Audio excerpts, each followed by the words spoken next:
I'm sitting here in a sound booth and I've been talking to you about the human brain and how it works. Imagine, see here, this is a control panel. This control panel controls every kind of sound. This panel up here handles the lighting in this building. This is kind of like a central processing unit right here. All of this is brought together for the purposes of creating an effect in this building that's going to allow things to operate properly. It's going to allow for optimal light, optimal temperature, optimal view. The whole thing is about creating the best possible scenario for presentations to take place, for worship to take place, since this is a church. Stop and think about it. Your brain is that central processing unit. And the brain is vastly more complicated than any of this. Now, it took tremendous technology to create this stuff. Let's remember, I'm not denigrating technology. Technology is amazing. Computers are fantastic. I have a laptop that I absolutely adore. It allows me to come to you with these messages. It allows me to share my thoughts with you. Technology has allowed us to be able to talk to you all over the world. I'm probably talking to individuals right now that are on the other side of the world in the middle of the night. The thing I'm saying is that it's amazing what we have done with technology, but all of it was birthed out of our brains. And if you begin to understand that your brain is vastly, vastly, vastly more complicated and complex and marvelous and precise than any computer that's currently imagined, you begin to realize Alzheimer's is a terrible, we'll put it this way, we all hear stories about worms being released on the internet, viruses, malware, these things that destroy and just literally devastate hard drives and wipe out computers and their memory. Well, no malware, no virus, no worm, no insidious device to destroy or to hack into the internet system, into a computer, can shadow or even come close to mirroring Alzheimer's disease. Alzheimer's disease has come a long ways in terms of our understanding of it. I now know that without being a medical doctor or a scientist of any sort, but being hungry for knowledge and information, that I'm reading and studying and learning through great writers, that the neurons, the brain cells, are affected by some process that takes place in the brain through this disease.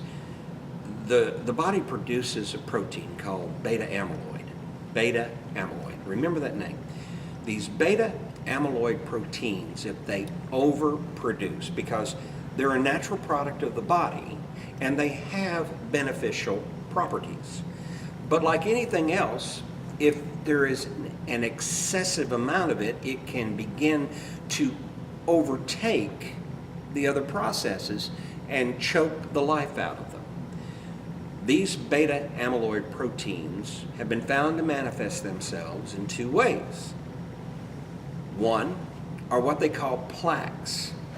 Yes, think of plaque like you would plaque in your artery, where it begins to collect on the walls of the blood vessel, and it will slow your blood flow, and by slowing your blood flow, it will generally damage your body, your heart, and your function.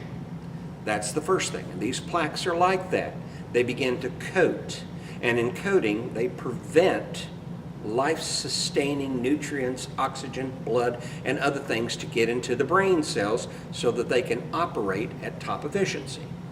Number two, these beta amyloid proteins may manifest as tangles. And I think of tangles as either a vine that just overtakes a tree, or imagine an octopus that can wrap its tentacles around something and squeeze the life out of it.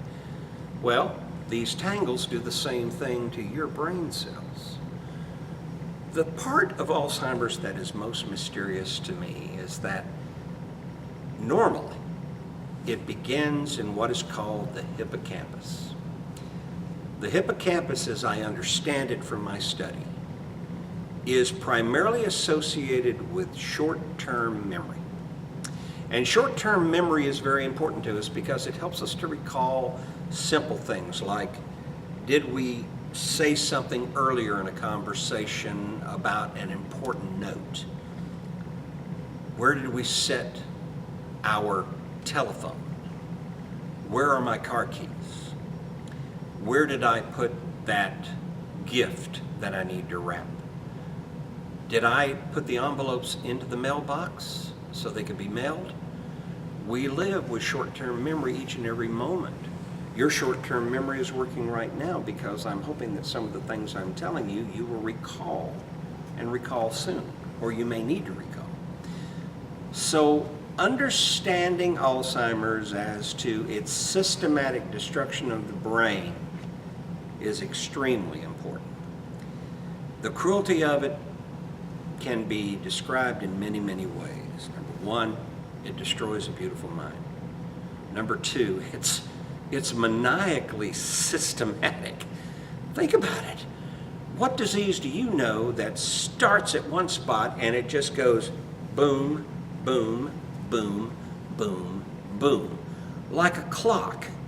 It goes from 6 down to the 5, moves from 5 to the 4 to 3, 2, 1, and then finally the midnight hour arrives and all things come to an end.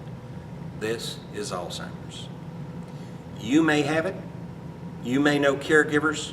You may be a caregiver. You may be hoping that you never get it, but regardless of whether that's the case or not, you need to understand your brain.